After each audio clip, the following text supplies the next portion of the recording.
Okay, good morning. Beis, volume 3. We're closer to the bottom of page 1219, Aleph Resh Yutes.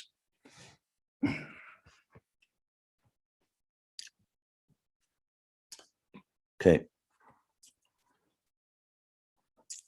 Discussing Gan Eden, the difference between Gan Eden as it is on its own and how and what is added to it through our avodah and our work. So Gan Eden, just on a very basic level, just to make sure we're just grounded here, it's very clear that when God created the world, he created one part of the world, he called it Gan Eden, the Garden of Eden. And it's also clear that the Garden of Eden, that the garden was placed in Eden. That's where God then planted all these trees and all the delights, and then placed Adam there, la'avda l'shamra, to work and protect this garden. So based on that, on the very simple definitions of the actual verses in Beriyah, what Chazal and then developed further in Kabbalah and Chassidus is that Gan Eden becomes a very special place. In existence itself, it is the place where Adam was initially meant to be, and that's where he would work and he would protect and build his garden into something far greater than what was there initially.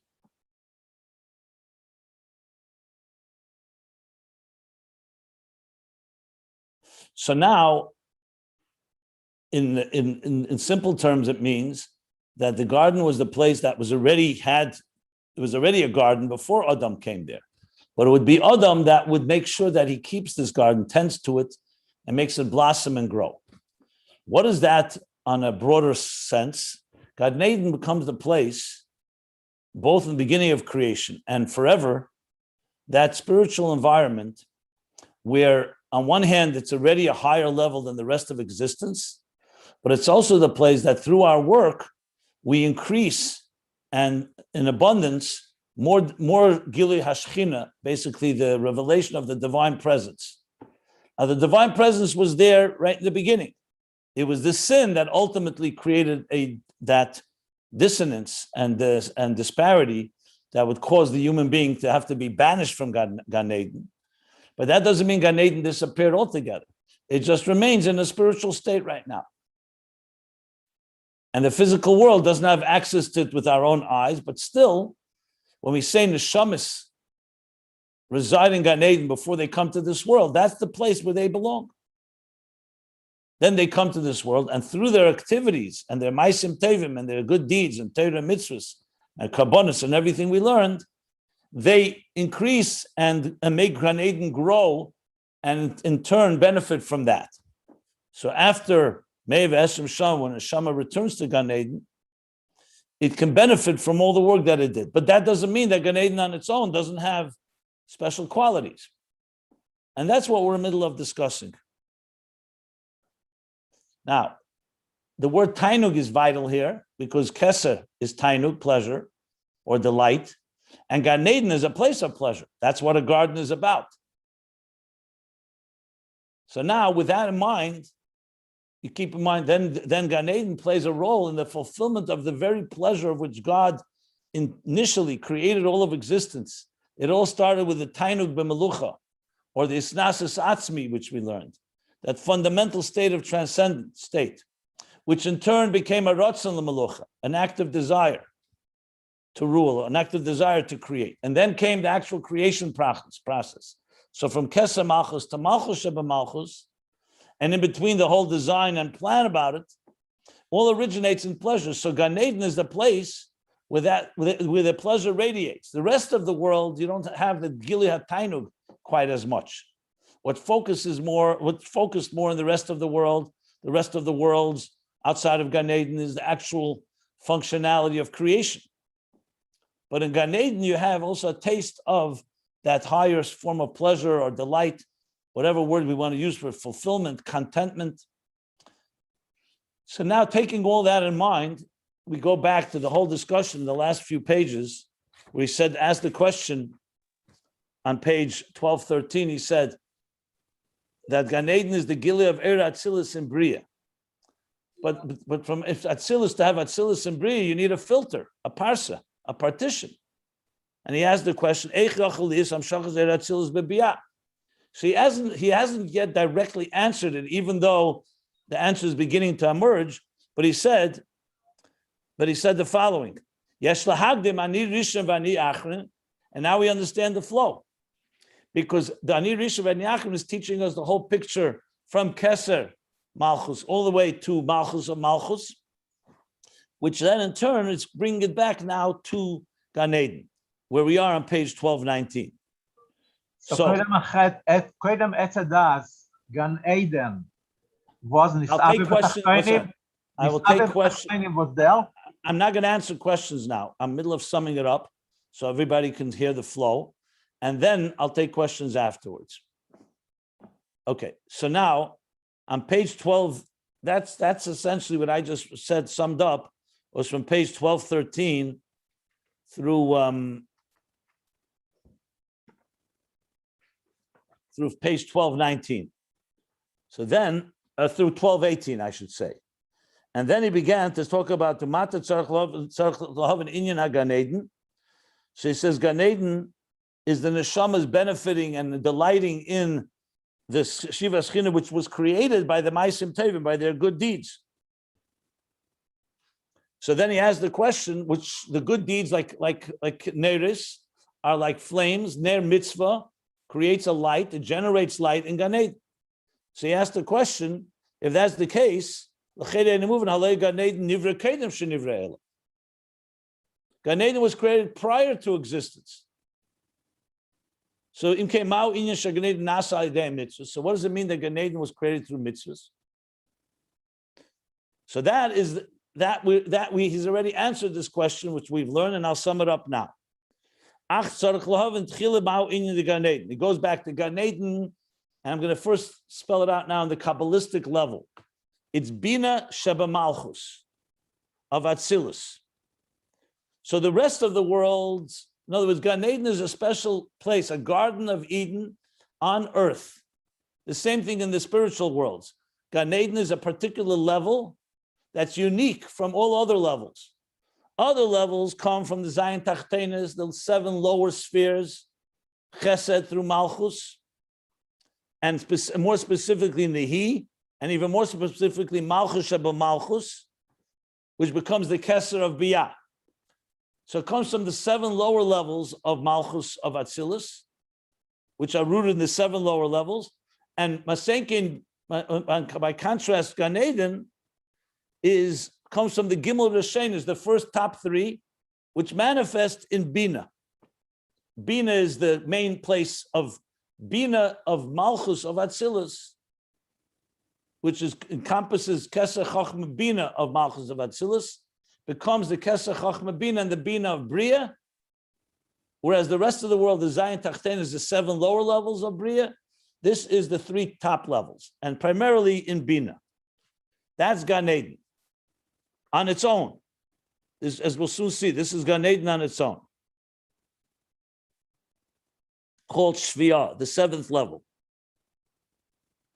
This is also called the Heichel Kodesh HaKadoshim. It's called the Chamber of the Holy of Holies. Okay. And that's what it means, Vayita Hashem Elikim Gan Eden. God planted a garden in Eden. Now, he doesn't say it explicitly, but I'll spell it out. Eden in general is Chochma, Eden. It comes from the word Adin, which is pleasure. Eden is really rooted in Atik, in Keser. Eden on its own. But then, as it comes from Keser, it's in a concealed state, and Chochma it becomes revealed. But Gan Eden is just like it says, V'nor Yotzim Eden. A river flowed from Eden. Same thing, Gan Eden, the garden is the Binah that comes from Chochma, which is rooted in Eden. He doesn't say this all explicitly here. It says it's more in Samach Vav in the beginning, but just to fill the picture up. So the Gan Eden is Binah. We'll soon discuss Binah in a minute. Why is it Binah? So he says, this is Gan Eden mitzad atzmei. Hamshachas b'chinas Binah, shemeir sham tamid. That is Gan Eden on its own, even without any effort, without any work, without any avodah. Gan Eden radiates this level of Binah. She'ein ze hamshachas shel de'avodah ki im zeu Beriyah de Gan Eden. And also the neshamas, before they come to this world, this is their location. This is where they all originate from. In this level of Gan Eden Elyon. Okay. Now I looked up in Likutei Torah, Yitzeichen Zekumesh Kosel Likutei Torah in Bamidbar Sinai Ba'el Moed, and that says that explicitly there. He actually brings there from the Arizal, Ma'ayin Basa. He says from the level of Ayin is Gan Eden Elyon. La'on Atahelach. On, he says, is the level of Gan Eden Atachten, but Gan Eden Atachten through Avodah reaches higher than Gan Eden Elyon without Avodah. That's what he says there very explicitly. And the Rebbe Rashab actually quoted that at the bottom of page 13, I believe. Or no, 1211 maybe? Yeah, bottom of 1211. He quoted this Likutei Torah. So in other words, Avodah does something tremendous, but that doesn't mean that without Avodah you don't have a level. Discusses there at length in a few other places that the Chassidus talk about that through Avodah you reach the etzem, atzmius, whereas through Gan Eden Elyon you're reaching the high level of oir, but not atzmius. We'll get back to that later. But right now, going back to the discussion here, so back on page 1219, now, the next paragraph. There are so many questions. I won't be able to remember all of these. You want to say all of these million questions. So take a pen and write them down. I wanted to do it, but there are so many, and every half a sentence there is a question. Well, but you can't stop. We're not learning one-on-one. There are other people here. Write them down. I mean, that's a simple way of. Everyone will. No, your questions are not necessarily. Listen, I want to finish my summary, and then you can write down all your questions and ask them. That's how I prefer to teach. What should I tell you? I have to make a decision. So I didn't tell you don't ask your questions. I'm just saying wait with them till I finish the summary here. And you know what? Maybe some of your questions will be answered if you don't just think about the questions. Think about what I'm summing up. I'm trying to explain the picture here. Okay. Vihine. Now he goes and explains what's the tainug element here. Till now, he didn't really explain the tainug. He said, nenim, they enjoy the light, but now it's critical to understand the tainug because this is going to bring now the whole idea. Remember, in Binah, you have Keser, Chochma, and Binah. So you have Keser of Malchus too in Binah. However, it's as it radiates through Binah. So till now, we learned that Keser Malchus was tainug, the core pleasure, like he said, of tainug b'melucha. So now he's going to explain like this: Gan Eden, ikru b'Gan Eden tainug shemisangim al elokus. What is happening in Gan Eden exactly? What's the experience of Gan Eden? If we would ask, what's going on in this Gan Eden? You know, in a physical garden, you walk and you take pleasure just in seeing beautiful flowers, beautiful trees, maybe tasting of the delicious fruit. But what does it mean in Ruchnius? What's when Adam came into Gan Eden, it wasn't just to eat nice fruit. It was enjoying the godliness that's radiating there. And this is critical. Pleasure, as we understand it, starts mamata lamayla. We understand pleasure, even if it's not forbidden pleasure, we understand it very materialistically. I enjoy a good piece of food. I enjoy an ice cream. I enjoy even intelligence. The pleasures of this world. Forbidden pleasures are obviously what Freud and others call the pleasure principle, the idea that everything is driven by pleasure, just pure carnal or materialistic and hedonist pleasure. That is the most basic pleasure and the most base and crass pleasure.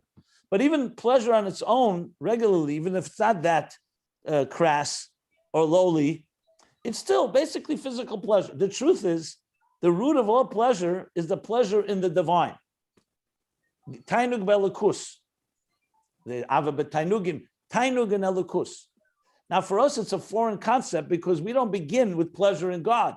We begin with pleasure in the material. But you have to understand, when you go the other way around, Ein lamayla ma'oineg, the Sefer Chassidus says, there's nothing higher than pleasure. He's talking about divine pleasure. It evolves in the human being as being the most powerful driving force is the pleasure principle. Pleasure. You get someone feeling pleasure in doing something, they will want it. That's how all marketing works. It's either giving people pleasure or avoiding pain. Those are the two nerve points. Those are the two nerve points. That if you can press those buttons, the pleasure button or the lack or avoiding pain, that's what drives the very primal forces of a human being. But where does that originate from? That originates from the pleasure of godliness. That God made it in such a way that even God himself, Nesava Kodesh Baruch Hu, begins with pleasure. There's a sikha from the Rebbe, Vayeshev, Tavshin Lamed Zayin, where the Rebbe says, seemingly in God, why do you need pleasure? A human being, you could say, why do you want it? Because you have pleasure in it. But God doesn't need the reason for pleasure. He wants because he wants. God is above pleasure. But he says God wanted shleimus. And shleimus is when you have pleasure in something, it's more complete than it's without pleasure. That's how God created it. So God himself subjected himself also to Nesava Kodesh Baruch Hu. That first comes pleasure. So pleasure is the highest level. The Rebbe once wrote to me, I asked a question about this topic, and Bolak Tafshin Mem Gimel, the Rebbe wrote that Tainug is a thing that you don't say Sherish Shemoker, you say Etzem Tainug is Shashua HaMelech Batzmusa. You can't say that on Rotz, on desire, on will. Its will is being drawn to something. Only on Tainug do you say that the individual within has this internal sense of contentment and fulfillment and delight.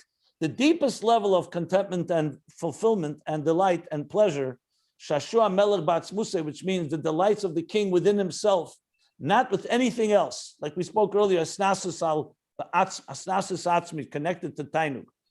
It's just an inner delight. Now it's going to be very hard for us to understand it because we can't understand God in this way, but in some way we can compare it to the pleasures that we have, but the deepest, highest spiritual pleasure. So in Gan Eden, that's what neshamas experience.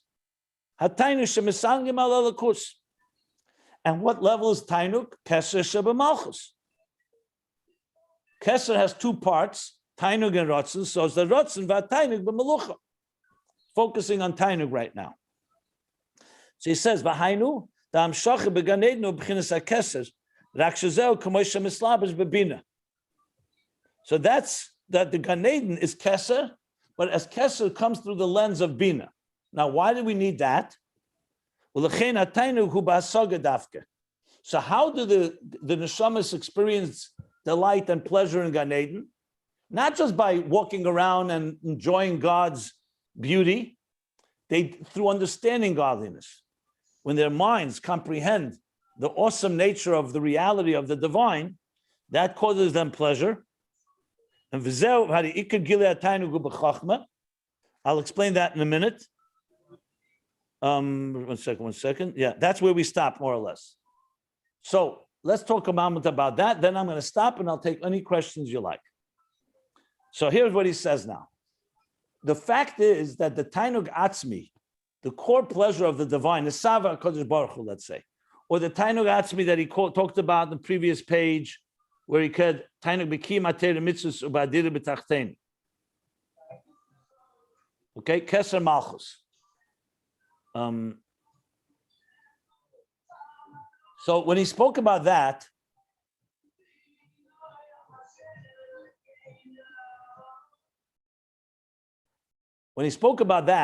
so Tainug Atzmi is completely God's domain.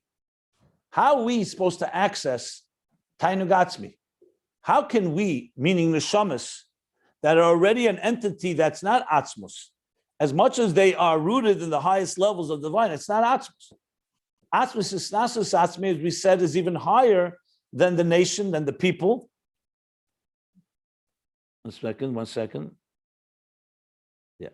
And it's within the divine. So the way the Eibishter made it is, he created a mind. This is what we learned earlier in volume 2 and in volume 1 as well. The mind, we think the mind is a power of intellect. Actually, the mind was God's instrument where he wanted to give existence and creation and the human race something for which to appreciate the divine in ways that they can relate to. If we just were connecting to the divine pleasure, tainug in Keser, that's a superconscious state. It's concealed, and more importantly, it's on terms of the divine. It doesn't fit. We would not be able to relate to it. So the Eibishter made was he created a thing called Chochma, which would then develop in Binah. That with Chochma, and he implanted in Chochma, Pnimius Abba, Pnimius Atik, he implanted pleasure. That's why we have pleasure when we understand something. It's not just a like dry computer understanding something. We actually have pleasure. When a person learns something that they understand, they have inner delight. They have inner joy. Maybe joy is not the right word, not simcha, tainu. An inner pleasure. You just have a certain level of deep contentment. Now, most of us don't necessarily equate pleasure as much as we have pleasure, let's say, in a juicy steak, to the pleasure of the mind. But Ruchniisdika people, spiritual people, do see the pleasure of the mind as being the highest pleasure possible. The Gemara tells, the Yerushalmi tells the story, Rabbi Yehuda came into a city and his face was glowing with pleasure. So the people in the city who were very peasants, they said, what does he have so much pleasure? So one said he must have eaten a good piece of pork. Another said he must have given a loan on very high interest. So he has pleasure from that. Another, it must have been something carnal. They all associated pleasure with what they thought was pleasure. And then they asked Rabbi Yehuda, and he said, Matsasi tesefta chadator, tesefta atika. I found an old manuscript. He found an old, for him was new, but meaning an ancient manuscript, and therefore Chochmas Adam Teir Panov, and he's enjoying it so much that his face is beaming from it. In other words, the highest level of pleasure in the human being, it comes through intelligence. So that intelligence is Chochma. So that's what he says. We learned this at length in volume 1 and volume 2. And but in Chochma, the thing is, it's only an akuda. It's like you have a flash of an idea. You have a dilemma you're struggling with, and then you have a flash of an idea, a spark. You have a very deep level of pleasure because you feel like you have the answer, but you can't yet elaborate on it because you haven't fleshed it out. And in Binah, it comes in the form of hasaga, comprehension. So Gan Eden, for neshamas to enjoy the delights and pleasures of Keser Malchus, has to come through Binah. That way they can contain it. If it wasn't with Binah, it wouldn't be internalized by that. So basically, Binah is internalizing Keser Chochma. That's the Gimel Rishenis that he's talking about that radiate in Gan Eden. But it's through Binah so they can comprehend it, and with that they can appreciate it. And that's the level of Gan Eden on its own, without Avodah. So you already have a tainug, something about God's pleasure, as a manifest through Chochma and through Binah, that the neshamas can then enjoy and delight in. That's where we stopped in the Maimer. And so that's a summary of everything we're learning here. And obviously, we're going to have to get to what happens to Avodah, where clearly you're going to get to a far higher level in Tainug than we do through Binah alone. But that we'll learn as we go on. So now, I know you've been patiently waiting. I appreciate it. I just feel that it's important for anyone. There are a lot of people here on this learning. There are people who watch afterwards. I hear from people all the time. People want to hear the whole story. And then we can go for questions. And that way it's much more organized and balanced. So I hope everybody understands. So we spoke about before Chet Eitzadas that Gan Eden was in a different level. So before Chet Eitzadas, then is was that level? I don't know. It doesn't say anywhere that. The Savakosh Baruch Hu is always there, no matter what level. God desired to have. That was the Tachtonim then. There was not lower than that. After that, Vaygoresh, Megan Eden, it became a different Tachtonim. So what are you asking me? Whether the Tachtenim was a higher Tachtenim? Yeah, the question is, if that was not the deal of the Tachtenim, then Eitzadas. Who said it? So, one second. Where did you get that impression? It's not Tachtenim. I'm asking. I don't know. Bereshis bara lekimis hashamayim v'saretz is a physical world called Tachtenim.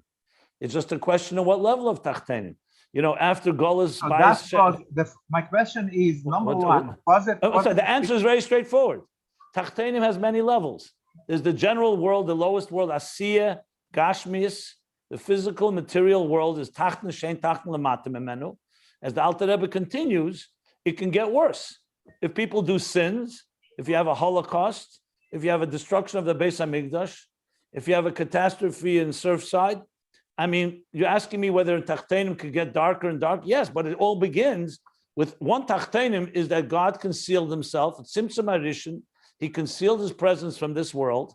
The question is, the whole Basar Legani is based that first the Shechina was concealed by the Chet Tzadas. Then the next generation, more concealment. 7 concealments to the Kiyah Shvi until Avram began to bring it down. So of course there's levels in Tachtein, but overall, they all begin with Nesava Kosh Baruch Hu Liyas La'dir B'Tachtein. If you want more on this topic, look at the Sikha Miketz Tovshin Mem Zayin. It's a Mugadik Sikha printed in the Sefer HaSichas Tovshin Mem Zayin and in the Hisofis of Chelik Chafei, Lekut Sichas, volume 25, where he talks about the stages in Tachtenim. But they're all Tachtenim, yeah. And it was Begashmias then? Before that. Of course it was Begashmias. I already explained this in the previous class. I even gave sources to go look up on my website and site about it was called the Ruchni Sheba Gashmis. It was in Gashmis itself, an Edel Gashmis.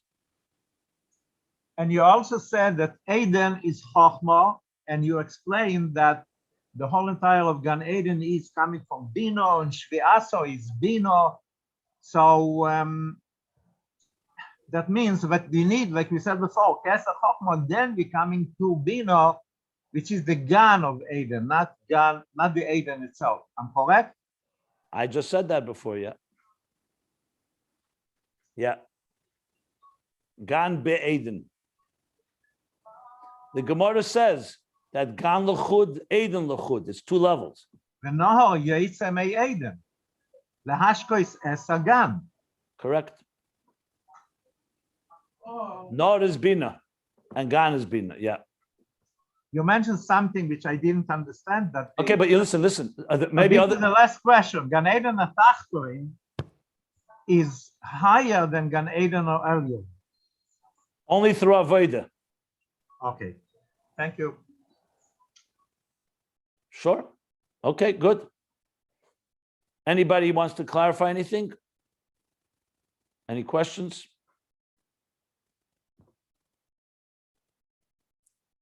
Okay. Is it correct that that Tainug is the Atik of Keser and the Ratzon is the Arich? He said that explicitly. Okay. He said that explicitly. If you go back to page 1216, the line that begins, he says explicitly, the line Shazer is God is Kamosha begins Keser that says Atik and Arich. He said that Keser Malchus says is Galus is Snasis Atzmi and Gili Harotzen. Yeah. Correct. Okay. Thank you for confirming. So to continue on, so on the page 1219, the pages you can find at ayinbeis.com. The line that begins Masoga Bislapshus Babina has a Bchinas Hasoga, has a Bob Bchinas Hasoga. So now comes a parentheses, which is not so, is 6 lines, 7 lines, 6 lines. Okay.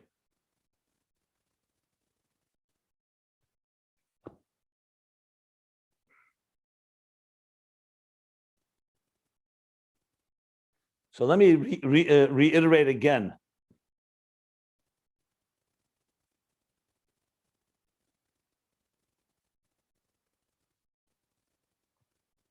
Chochma and Binah are Eres Pnimim, Eres Bikelim, like Mamala Kalam. Keser is a makif. Oinig is a makif on its own, just like Rotzen is a makif. That means it's transcendent. When you have Keser in Binah, which means that in Binah, in the understanding, like when a person learns Torah, and Torah is Chochma shel Kodesh Baruch Hu, it's God's wisdom, but it also carries God's etzem. Eisi atam leichim, anon nafshi ksavis Yehovis, anoichi. In other words, God invested himself in the wisdom of Torah. You have the essence of the divine king. So you have a combination of mamala, seviv of mamala, makif, and primi, basically, that the makif of the einig, of the core pleasure, is coming now in a manifest way in Binah. That's another way of phrasing what we're learning here, which is part of this interface. So now in the parentheses, he's going to go and say furthermore. She has Beis madreges bebchinas hamalchus. We learned before that there are two levels in Malchus. Ha'echad. One is his galus isnasis atzmei, v'hu b'chinas ha'tainug. The revelation of the core transcendent or exalted state that God is beyond. That alone gets revealed, and that equated with the level of tainug.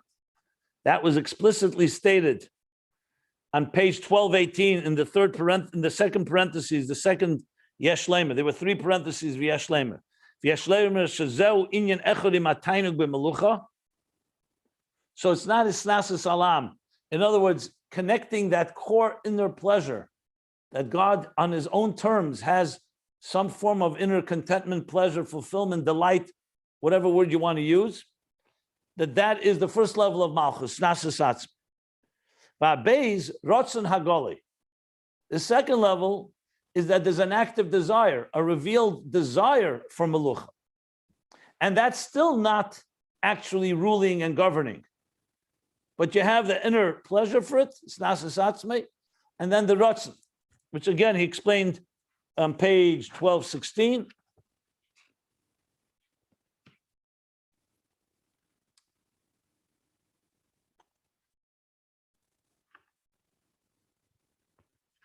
And 1218. So according to that there's two levels in Malchus. So now he continues and says, the Mashu b'bchinas mokir. I'm sorry, Yesh Leimer. According to this, that there are two levels. Yesh Leimer, you can say the Sheda Sham Shocha be'elamis b'bchinas haratzon. Remember, we're talking Gan Eden in contrast to the world. Gan Eden is a higher level than the rest of the world. So he says that the root of the creation of the Hemshacha Ba'elamis comes from the desire for Melucha. The Mashu hu b'bchinas mokil elamis hu b'chinas Malchus sheba Malchus kanal. Because that which you can define as being a source for existence is Malchus of Malchus, because Malchus relates to and wants to create existence. V'sheiresh Hemshacha hu b'chinas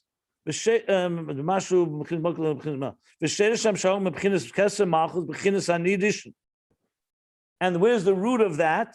Is rooted in Keser Malchus, the lower level of Keser Malchus, which is anidishin v'hainu b'chinas rotzen agoli, the revealed desire. The Gan Eden, by contrast, where does the Amshach in Gan Eden come from? The Keser Binah, the Binah Keser connection. That's in the higher level of Keser Malchus, the rooted in the tainug of Keser Malchus. And that's why the transmission is in Binah Sheba Malchus. So let me explain. Let's go back to example, the two examples I'm using. We use the example of building a home and creating art. It's just the two examples just gives, each one has some advantages over the other. Let's start with the building of a home. So we've spoken about this, and I'll go back. There's something wired within our tainug atzmi of a human being that ein adam b'loi bayis, that a person needs to have a home. This can remain dormant for a long time. The person may not even be aware of it. At some point, this tainug atzmi, or this etzem. And why is that? The person wants a dira. You could say it's a part of the dignity of a human being. If you remember, he spoke about the human being has the nature of Malchus, of Mamshola, back on bottom of page 1214. Because a human being is created in the image of God, so there's a certain element of melucha. And melucha is like needing a palace. God, Nesava Kosh Baruch Hu, Avadira B'tachtenim, V'shachanti B'seicham, to have a mishkan, which is a matter of honor. When a king has a palace or has a sanctuary, it honors him. It's part of the honor of the king. So that evolved that the human being has that fundamental need, pleasure. Then there comes a point where the desire awakens, meaning a ratzon. You want to have it now. I want to go build or buy a home. So the ratzon is no longer the same intensity, is not on the same level and intensity of the tainug, because the tainug is the very core wiring, essential fulfillment of who you are. Whereas the ratzon is the desire now to implement it. So now the ratzon could also remain quiet for a while, meaning not active. But at some point, the ratzon is going to then activate forces that you're going to go look for contractors to build a house. So in the language of the spheres, tainug is Keser Malchus, the higher level, atik. Ratzon is the lower level of Keser Malchus, ratzon. Chochma is already beginning the design and the plan, and Binah is where it takes on shape, and through the midas it develops. Malchus Malchus is the implementation ready to go build after the parsa, after another stage of a partition and a filter. Then begins the building process that Malchus of Malchus becomes Keser of Biyah or Beriyah. So that begins the process of actually building the actual desire that ultimately will build the actual structure. So what you have here is the following. If you look at tainug, you're going to understand and have appreciation of the deeper core essence of what the divine wants in creation, the purpose. If you look at ratzon, you'll only know that he wants a building and a home, but you don't necessarily know why he wants it. When I say why, I don't mean why with a reason. I mean why as in a driving force of pleasure of the sava or tainug.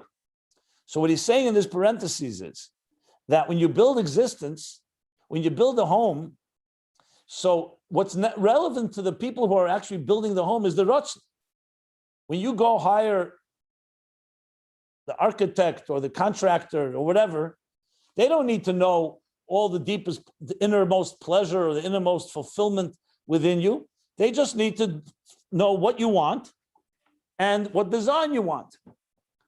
If you want to understand so-called what's going on in the creator's inner workings, there you have to go to Gan Eden. Gan Eden reveals, Binah reveals the tainug, the deeper so-called forces at work that are behind the building of this structure. So if you talk about the actual worlds, if you look at Earth, and the same thing, Biyah in general, and you see all the different creations, they will all tell you that there's a ratzon goli for creation, that there's a ratzon goli for melucha, that there's an empire, he wants an empire. But they won't tell you what's the inner, deeper elements behind it. And the Gan Eden is where the tainug is revealed in the Binah of Gan Eden, where you can have an understanding of the deeper forces at work behind the ratzon, the tainug. In the example of the artist, it would be that the art recognizes that the artist wants to have this art. But if you want to know what's going on in the artist's heart and soul, or if you want his tainug, that's where you need a revelation that comes through Gan Eden, so that the shamas and Gan Eden have access and can take pleasure in that deeper pleasure of the divine pleasure that lies behind all of existence. So it's like almost the difference between somebody understanding the mitzias, remember mitzias and mahus. You know the presence of God in the world. But if you want to know the mahus, the personality of God, which is more the tainug, there you need Gan Eden. That's essentially what he just said in the parentheses.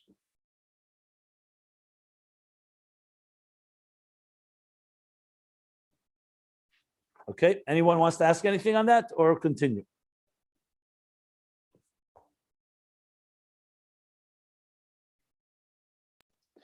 It's a little bit from a human perspective. My question is going to come from how can we as humans appreciate something before it exists. But I guess this is the Inyan of understanding the divine nature. There's no structure of time, I guess, there. So God can appreciate something that he hasn't yet built, so to speak, in our time perspective. Is that a fair way to understand it? I explained a few classes back. I even referred to where to look. The Rebbe Rashab himself said to look in this mimer. In the mimer, which mimer did I want to refer to? Achrei Mois, on page 965 and on in volume 2. So I explained it somewhat. Kamayim upon him. He discusses there at length how God envisions all of this and how it originates, how God envisions the pleasure that he will have. So yes, it's the concept of how God above time, obviously that goes without saying. Everything is above time, but the understanding, to really understand, you'd have to go back to those Maimorim. There it's discussed relatively at length how all this takes place in the stages before creation. But basically, it's God God's envisioning it in the finite Tzimtzum, essentially. Okay, thank you. So part of it will be able to understand, and part of it will always remain somewhat elusive. Okay. So v'sheidish shosheh shel hamshocha, continuing on. Hamshocha l'ganei shosheh b'chinas hataynik shel b'chinas Keser Malchus. Hamshocha b'chinas Binah shel Malchus. Correct, Binah. Right. So it's more of a gilui. Binah is a gilui because you understand it. Malchus is an implementer, so you don't understand it, you just know it's. So Malchus is a creator, a creative force. Binah, however, gives you insight into the inner workings. It's another way of putting it. Now, v'sheidish sharshe shel hamshacha, going back outside the parentheses, what is the root of this hamshacha? We said the sheidish is from Tainuk, Keser Malchus. V'sheidish sharshe shel hamshacha b'chinas Keser Atzilus. Remember, everything was microcosm, macrocosm. He was talking everything within the 10 spheres, within Keser Malchus, within Malchus, all the way to Keser Malchus, Chochma Sheba Malchus, Binah Sheba Malchus, the Zayin Tachtenis, the 7 lower levels within Malchus. But the root of it comes to Keser of Atzilus, which is higher than all of Atzilus. So we're moving back again. If you remember, and Keser Atzilus is rooted in Malchus of Ein Sof, which is rooted in Keser of Ein Sof that we learned about. So point being is, the root of the Hamshacha that we're talking about is Keser Atzilus. U'kamoshn barley il be'inyan ari rishin v'ani achrin, as was explained earlier, in v'ani rishin v'ani achrin, the beklol is b'chinas Keser o Malchus. That in general, there's ani rishin and achrin in Malchus itself, Keser Malchus, and Malchus Sheba Malchus. But in general, Ani Rishon is Keser of Atzilus, Rishon, not Rashis. And then Ani Achrein is Malchus of Atzilus, as we learned. The Sheidish Hamshocha, he mebchinas Keser, because the root of all the transmission comes from Keser, which is the Netzal Rishon, the first emanation. And the beginning of the process is Chochma. That's why Chochma is called Rashis, not Rishon. Chochma is already associated with what comes afterwards. She Rashis says Galus. Chochma is the beginning of the revelation on a conscious structural level. As we learned earlier, that it then becomes more shaped and defined in Binah. This is going back to page 1215 and 1216 on top. That's where we discussed this whole idea of Chochma and Binah. Yeah.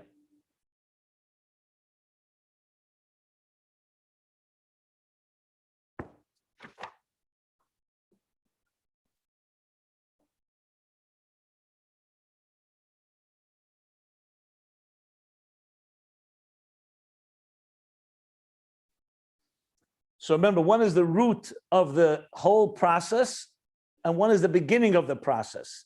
It's not the same thing. So this is now broadening from Keser Malchus. We're not talking in Malchus now, we're talking about higher than Atzilus, Keser of Atzilus, down to Malchus of Atzilus. Chochma Binah nimshach lezah. So Chochma is the nekuda, the dot that the artist makes. Binah begins shaping it. And then from Chochma Binah goes to Zah, which is the Midas, Zohar Ampin. Chesed, Gvur, Tiferes, Netzach, Ched Yesod, Ad Shenimshach LeMalchus, till the point it goes to Malchus, and Malchus then becomes the actual creative force, because Malchus already relates now to the Am, to the creation. It will go through a parsa, a concealment, and it will then create existence. But Malchus doesn't have Gilui in it; it's not revealed. Behind the scenes of Malchus comes Zah and Chochma Binah, which is the shape and design. And the Ratzon is the Keser, and then Tainug is behind the Ratzon. So where we have that, the whole process that he's going back to in explaining how it works in Gan Eden. So Gan Eden is essentially the Binah dimension of Keser of Atzilus going into Chochma, Tainug Ratzon into Chochma, and from there into Binah, and then it will from there travel all the way to Malchus. That's what he's going to say now. Ukamoy Kain. And same as who and the same is like this is Hamshacha beGan Eden. This is the Hamshacha in Gan Eden. That Tainug mibchinas hakeser shelamayla mechochma.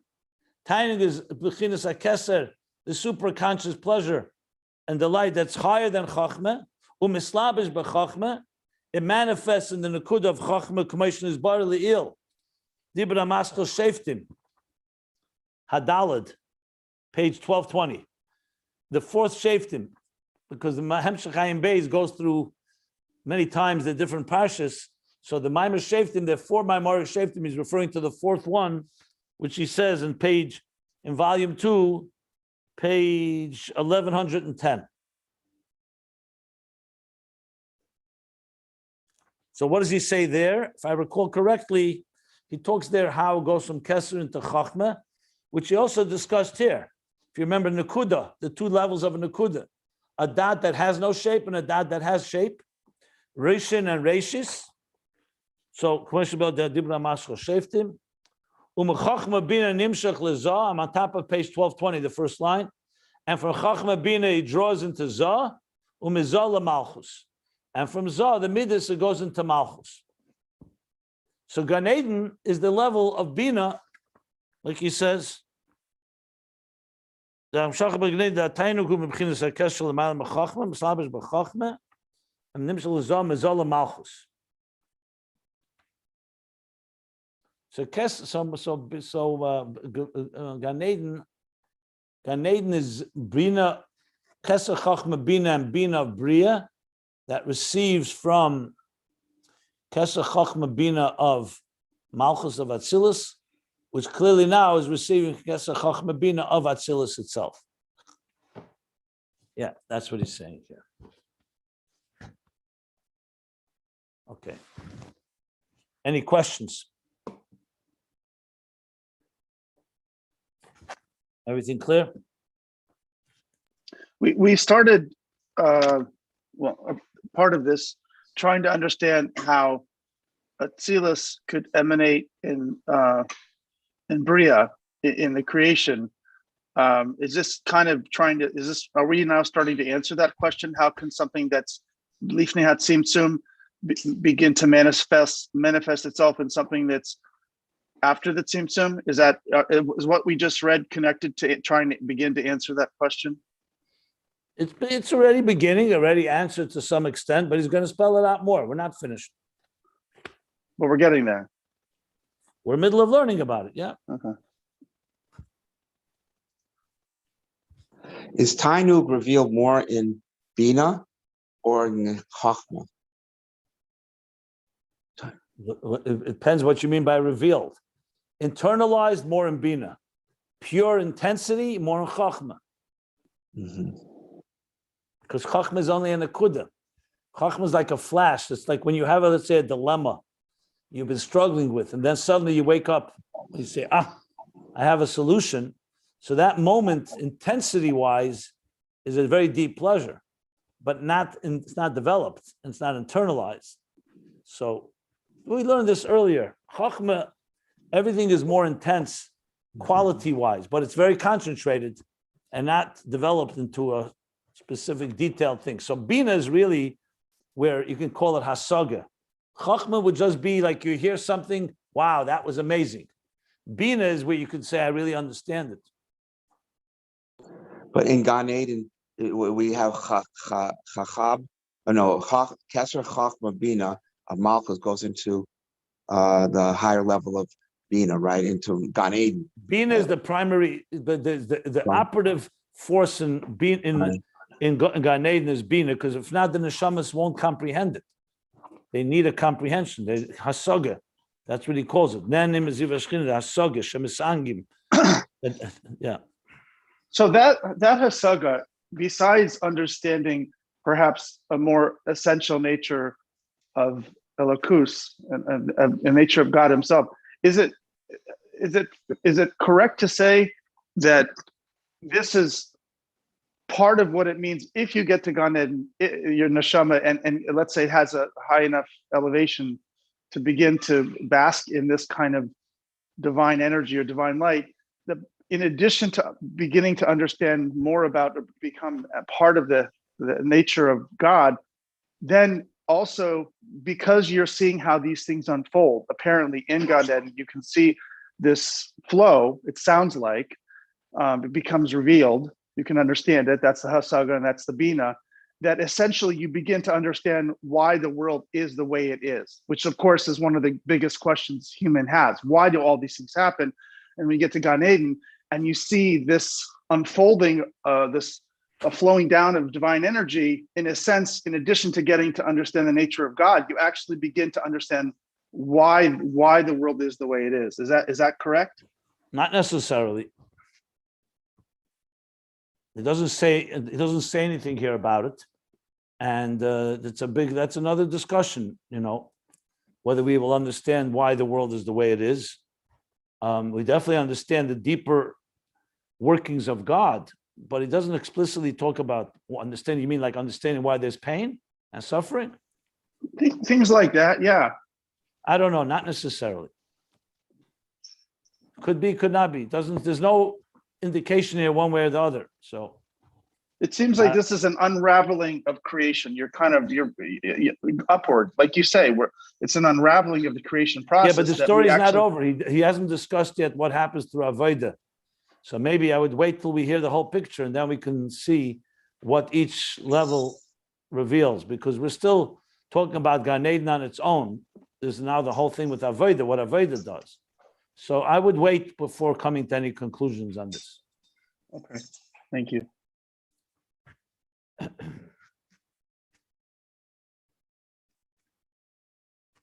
So now he continues on page 1220.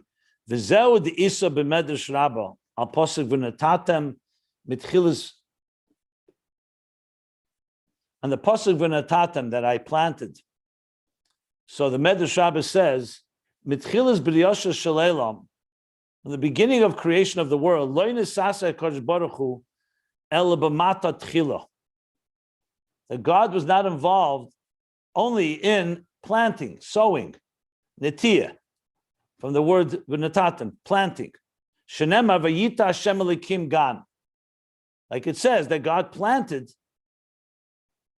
a garden in Eden. So the Medrash says a very powerful statement that from beginning of creation, God was not involved in anything except planting. Like it says the pasuk that He planted the garden in Eden, which of course begs explanation. What does that mean exactly? I mean, God created the whole world. He didn't just plant. He also created the sun and the moon, and He created other creatures. Day 3, He created vegetation. And day 6, He created Gan Eden. But what does this mean? So he's going to be explaining what this medrash means. So he says, "V'hu inyan," and this planting is the inyan of ki adam eitz hasada. That the human beings like the tree in the field. Now, I have to qualify something that many people wonder. I don't know if you've ever thought about it. If you look at the pasuk Yoda Meitz Asoda, it actually, the pasuk could be actually interpreted the opposite way. There he talks about when you come into a city in Pasha Sheftim, in Dvarim. We're going to be reading it in next month. More than a month. What is it? We're now in what? We're in Pinchas, yeah, a month of Elul.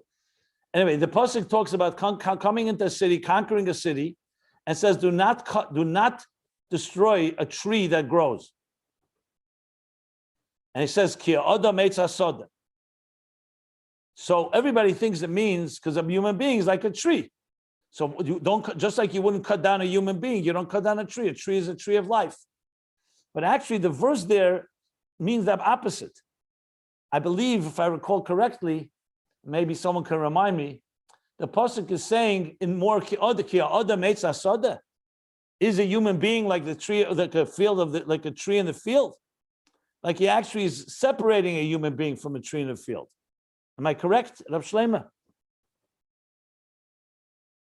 I think in the pasuk it means the opposite. However, it's always been used, especially in Kabbalah and Chassidus, and some Midrashim too, in a positive way of comparing a human being to a tree. So the verse, I believe, it doesn't say that there, but that's how it's being interpreted in here too. So what does he say? Shebchinis Adam Shala Kisei. We say Adam Eitz Hasod is not just talking the human being on earth, but the Adam Elyon, the image. When it says in the vision of Yecheskel, Adam ala Kisei, that the vision of a human sitting on a throne, Nikra Eitz Hasoda, is called the tree in the field, the tree of the field. And what level is it? The Atzilus.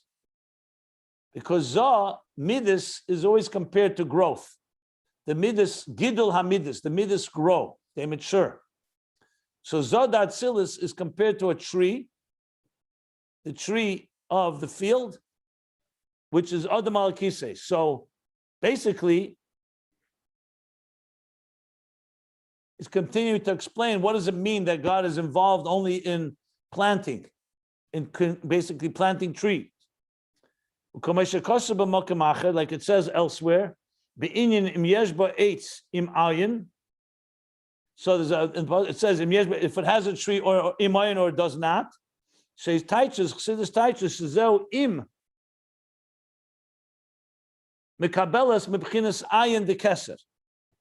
So im yesh ba'etz im Ayin, in the simple meaning, it means if there's a tree or not. Ayin means there is no tree. But in Chassidus it teaches that im mekabelas mebchinas Ayin de Keser, oy mebchinas eitz shu bchinas zah. That im yesh ba'etz, meaning im yesh ba'etz im Ayin, that im is mekabel from the level of Ayin of Keser, or from the level of eitz, which is zah. I believe im here, aim, probably means Binah, from the word aim as in Binah, the mother. I think that's what he means here.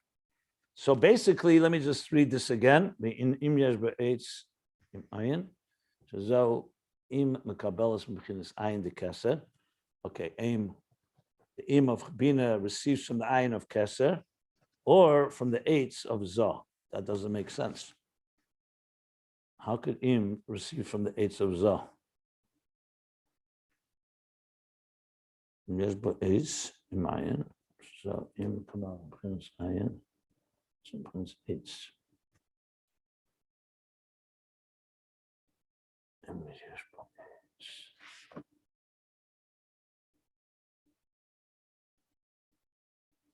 I'll tell you the truth, I need to look this up. I'm not sure what he means here by the im yesh be'etz.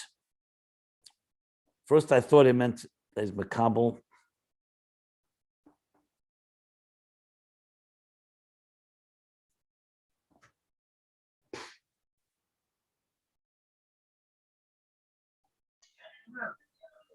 Im yesh bo eitz, this is the Moshe Rabbeinu sent the Meraglim, no?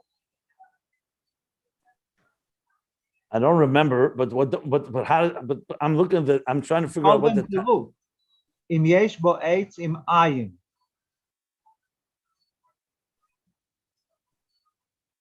So maybe he means you should see Eretz Yisrael. I don't know if they are mekabel from Ayin, the Keser, or they are mekabel from Eitz, which is Zoh. I have to look it up. I'm not sure what he means here. I'll read on and I'll try to find the pshat and then I'll explain it. Do you want the pasuk from Dvarim or no? No, it's fine. I don't need the pasuk. It's all right. Which one? Odom Eitz Hasoda? Yes. I know the pasuk. Oh, yeah. Well, the question of which is first and why does it say what it says? They're not connected, for what it's worth. That's what I said. The pasuk pshat is not the way it's interpreted usually, but it's fine. Now I'm addressing now the second verse, Im Ayin. What he means, I'm not sure what he means. I was busy checking the first verse, so sorry. That's all right. Okay, fine. Let me continue reading. Maybe it'll be understood. Let's continue. V'zeu anatiyah shebegan,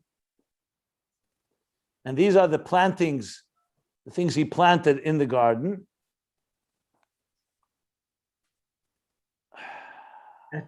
This is saying by the Meraglim that he told them, "Umo ha'oretz hashmeinu yemroz hayesh bo eitz im ayin." I understand, but that's not helping us. What does he mean by it? That aim is mekabel from b'chinas ayin or b'chinas eitz. That's what I'm looking to understand. It's Atzilus.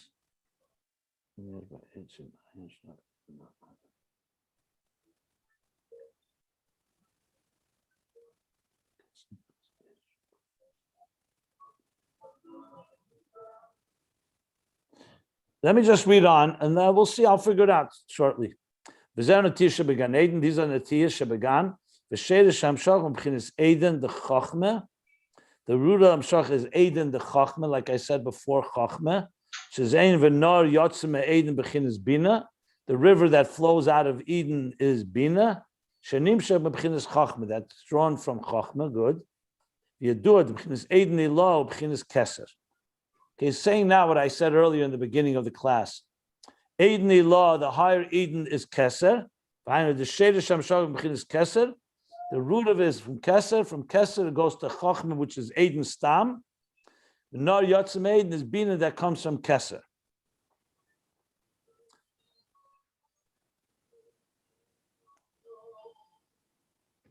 Comes from Chochma. Keser. I read it. Because Keser is Eden law.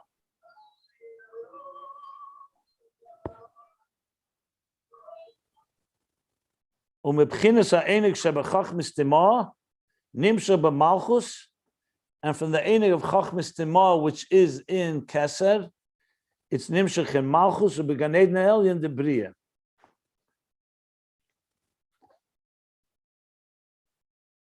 And the Gan Eden Elyon of the world of Beriyah. All this is Nimshach, the Einig. Okay, I'm going to need to explain all this quite in detail. Just give me one more moment.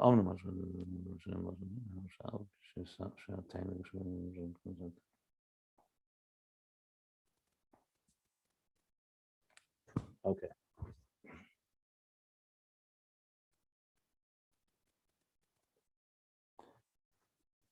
He's very, very brief here, but let me try to explain it, break it down, and let's see what then remains still unclear. We have established like this. The highest level in Keser is Tainug, Oinug. What he's calling now Eden Ilah.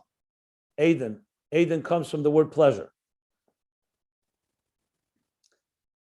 From Keser, he right now does not mention Rotzen. It goes into Chochma, where the Tainug becomes revealed in a Nakuda and developed in Binah. So you have Eden Ilah is Keser, Eden Tata, or regular Eden Stam, is Chochma, and Venar Yotzim Eden, a river flows from Eden, that's Binah. So when you say that God planted the garden, he's talking about he planted in Garden of Eden. What did he plant? Chochma that comes from Keser, the Tainug Elyon from Eden Ilah, he planted in Gan Eden. So in Gan Eden we have access, like a channel that accesses the deeper pleasure, the superconscious pleasure that is which is in Keser. That's the main thing to remember. That's the most important thing to remember. The details I'm trying to work out what he means by the details. Because if the tree is Zah, so that would be that in the Gan, which is Binah, are now living the levels of trees is the Eitz Zah Atzilus. So the tree is in Zah Atzilus. Well, if he's planting something. 1 minute. Just I told. Sorry. Let me talk it through, and then I'll be happy to take comments. Okay, let me talk it through so let's not confuse matters. 1 second. So bottom line is like this: Adam's Eitz Adam. I'm not asking for help right now, just with all respect. I'm trying to explain it as best as I can. Then I'll be happy to hear everybody's thoughts on it. Okay. Just to be clear, God forbid, God forbid, I would never. There's no God forbid. It's all right. Enough said. Let's focus on the learning here. So again, like it says like this. Okay, so he says like this now. So Adam Eitz Asada.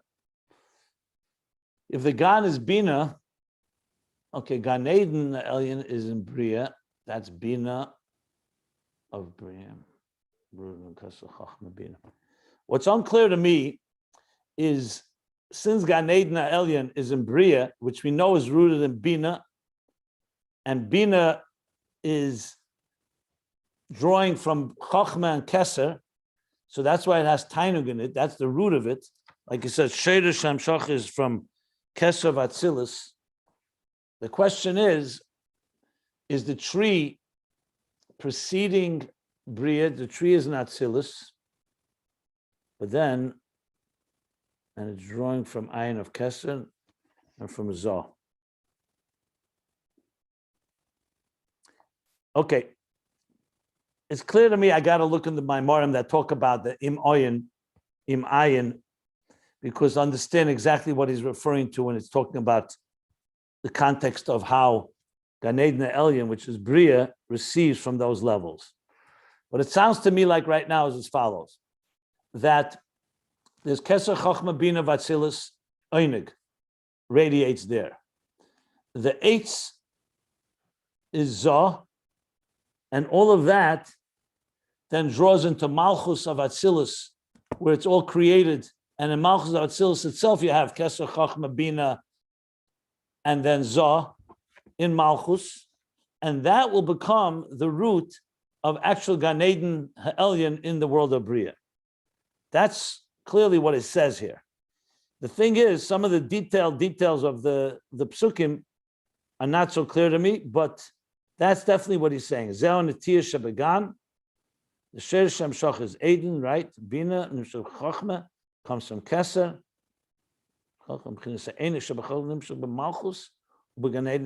Right. So Malchus, you'll have the Einig of Chochmas Timah, which goes into Keser Malchus, and that will then go into Gan Eden Elyon of Beriyah, Keser Chochma Binah of Beriyah, which is Gan Eden Elyon, which connects to Keser Chochma Binah of Malchus of Atzilus, which connects to Keser Chochma Binah of Atzilus in general. And that's the Chochmas Timah. So basically it's 3 stages of how it evolves. In the macrocosm, it's Keser Chochma Binah of Atzilus in general, travels through Binah to Zah, to Malchus. In Malchus, it's the 10 spheres within Malchus, Keser Chochma Binah within Malchus, which then travels again through Zah to Malchus, and then all of that goes through the parsa, the partition after Atzilus, and then it manifests in the Kodesh Kodashim, that is Binah of Keser Chochma Binah of Beriyah, and that's where Gan Eden is actually situated. but it's rooted in basically Keser Chochma Binah of Malchus and Keser Chochma Binah of Atzilus. So you really have three levels of Keser Chochma Binah here. That, I think, is the crucial point to really make sense of this. But I still need to look inside to be able to understand Eitz HaSoda sounds like it's connected to also Eitz HaSoda of Zah. So Soda and Gan is the same thing or not? Is the field and the garden the same thing? Not sure about that. And in Yeshba Eitz, that it's rooted in Ayin of Keser, or Eitz Zah, that I understand now as well. What he says with that is that when you say the tree of Gan Eden, it can be rooted in Ayin, the the Kabel's Mechinas Ayin de Keser. That's the Ayin of Keser is the Tainug of Keser. Or is it receiving from Eitz, which is the level of Zah, the tree within the garden of basically in the root in Atzilus. That's probably what he's saying here. And he answers, the Medrash is answered because this shows you why God is only involved in planting, because the planting here is basically creating the whole existence of Gan Eden and all the levels that follow it. That's what it sounds like he's saying here.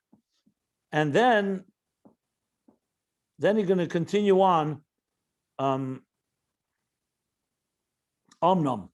I'm going to stop before the Omnom because Omnom goes into another stage of understanding all of this. I'm not sure it's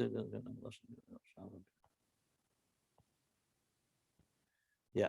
He's still going to talk about the levels and the distinctions between the root and the actual the actual application of Gan Eden versus its root. That's going to be the next section. Now, this may sound a little confusing, but as I said, I'm trying to develop it myself here, so I spelled it out. Now, if anybody wants to weigh in. Chochma Stima Pnimius HaKeser? Chochma Stima is Pnimius is a combination of Pnimius HaKeser and Chassidus HaKeser. I don't know, called Pnimius HaKeser. I wouldn't use the word Pnimius. I'd use, it's a Chochma Stima and Arich and the Chochma Stima and Atik, which is most likely what he's talking about. He's calling it Ha'oinek Shebekeser Shu Chochma Stima. Yeah. Because that's what he said in volume 1 and 2, especially 1. The Sheirish Ha'enig of Chochma, Gluya, is from Chochma Stima and the Ayin of Keser. So Keser is Einig. That Einig manifests in Chochma Stima, which then will manifest in Chochma Gluya, which then will express itself in Binah. That's the way it works. And he said, the Ha'oinek Shu Chochma Stima, Nimshach beMalchus uBegan Eden early in the Beriyah. Yeah, so I just explained what that meant. You have to add a few words to understand it well. And what is Vezeu Anetiris Shebegan? He's talking about Eitz Shu B'chinas Zoh. Vezeu Anetiris Shebegan. I can't hear. Someone has sound in the background. What? Vezeu Anetiris Shebegan. I can't hear. There's someone has background music or something. I stopped it. I think. Vezeu Anetiris Shebegan. I know. I responded. No, this is about the Eitz Zoh. This is about everything. Look at line 2. He says, he's talking about the Netius. He's talking about everything here. That's what I understand it as.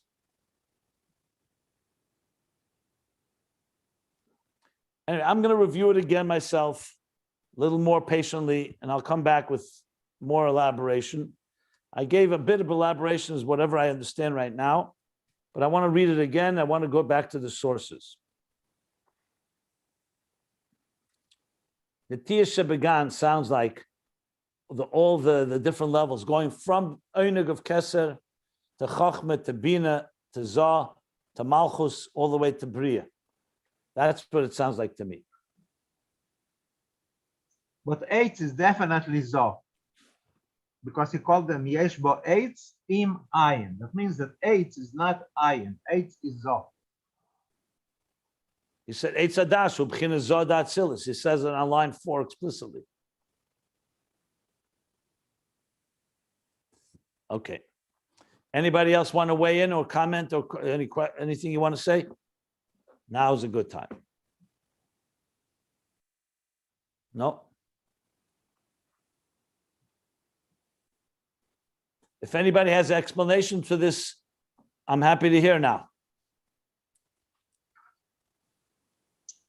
You I explain. was just, I was just going to ask what you ultimately said, which it seems like in order for there to be a full hamshacha, then Zah has to come from somewhere, and that's the eights. And there's a planting in the garden, and and the question that I had is whether it's an extension of Binah, which you would think in the Seder Hishtalshelus is a continual flow, and so somehow it's coming out of the ground, if you will. Zah is coming out of Binah, with the Gan is Binah, and that was my question. That you kind of said that, but The problem I'm is a novice. the problem is Zod Atzilus. There's no Gan Eden yet. Gan Eden is in Beriyah. So how do you say there's a tree in Atzilus when there's no garden yet, even? Unless you say it's the root of the tree, just like there's the root of the garden in Binah. Maybe that's what he means. That's where I got confused, and I'm still confused, to be honest. In other words, if you say, for example, that Binah of Beriyah or Keser Chochma Binah of Beriyah is Gan Eden, great. And if you say Zah of Beriyah is a tree, also excellent, no problem. But he's going back now to how it's in Atzilus. So the root of the garden is in Binah, which comes out of Eden, which is Chochma, which comes from Keser, Eden Ilah. In Atzilus. So does he mean that the tree here is also figurative, more like the root of the tree, and the real place all this happens is in Beriyah and Garden of Eden, in the Gan Eden? That's what it sounds like. That's where I was thrown a bit, because suddenly he says it's Eitz Asada Zod Atzilus. And okay, it must be the root. He must mean the roots of it. Because you can't have the tree before you have a garden. That's of Eden. That's the Shadish of Binah in Eden the Chochma.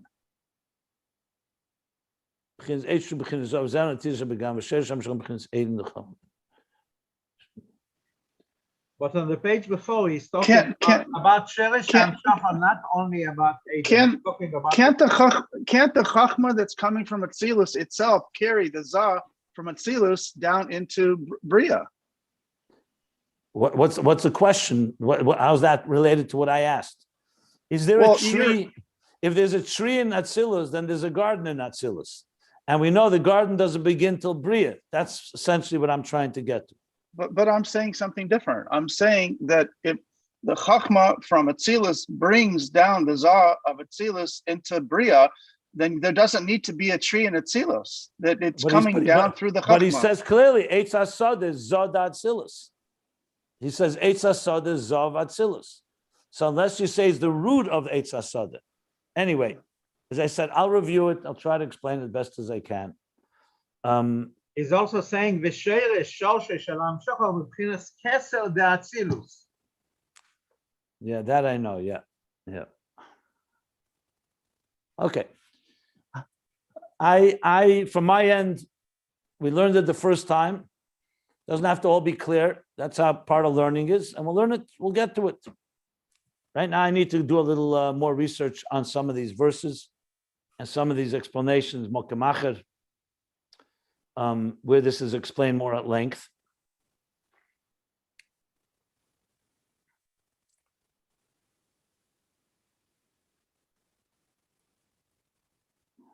And it could even be that the Rebbe Rashab is qualifying this and sensing this in the next question, Amna Masha Kosav.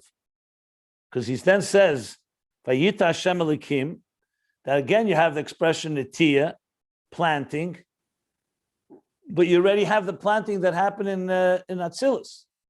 So he says, Sha'afal Pisha Atayin Shebegan Nimsha B'chinas Atayin Gam Lubish B'chochma, Nekol Mokem Ein Areich B'neihem. It could very well be he's answering my own question right here, now that I think about it. In other words, he talked about how it's rooted in Atzilus, and that's one level. Then when it comes in Gan Eden, it's a different dimension where it becomes far more, let's call it more, I don't say material, but more tangible. I think manifest, that's what expressed. Yeah. In 1 second.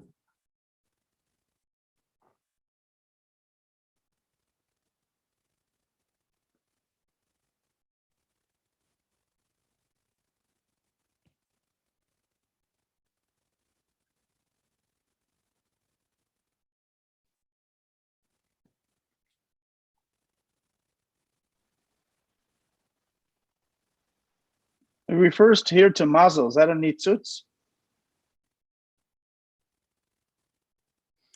You're using two Hebrew words. Why don't you translate them for me and I'll tell you. Well, he's saying the b'chinas mazel shemenu nitzmar. He's saying from.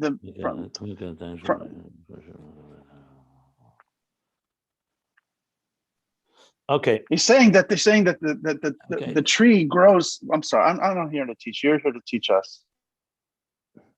Okay, so I will explain it more tomorrow in detail. I will say this, that reading on the rest of the page actually does explain the top of the page, which I assumed as much. I often say that's the case, but it's very hard to understand the top if you don't understand the bottom.